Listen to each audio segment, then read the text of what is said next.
do thank the member for Reid for her question, and of course I acknowledge her deep professional expertise in this matter as a very experienced child psychologist. Mr Speaker, the Morrison government is very strongly committed to keeping Australians safe online, and we've had a particular focus on keeping women and children safe online. In 2020, using the internet is a normal part of childhood, even for very young children. In fact, the evidence shows that 81% of children have become users of the internet by the age of 4. And sadly, Mr Speaker, the threats to women's safety in the physical world are equally prevalent in the online world. One of many sobering statistics is that nearly half of all women aged 18 to 24 have experienced online abuse or harassment. The Morrison government, our Liberal National government, has a strong track record in this area. We established the world's first Children's E-Safety Commissioner in 2015, and since being established, that body's remit has been steadily expanded to include adult online safety as well as children's online safety.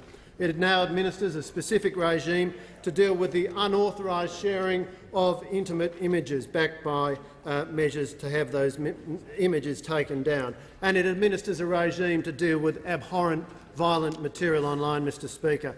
And of course, there are key measures to deal with women's online safety as part of the 4th Action Plan of the National Plan to Reduce Violence Against Women and Their Children, including $4 million for specialised online safety support for women with intellectual disabilities and women of Aboriginal and Torres Strait Islander descent. And, Mr Speaker, we're not stopping there. At the 2019 election, we committed to a new Online Safety Act to further strengthen safety measures for Australians who are going online. That includes reducing from 48 to 24 hours the time within which social media platforms must take down material found to be cyberbullying.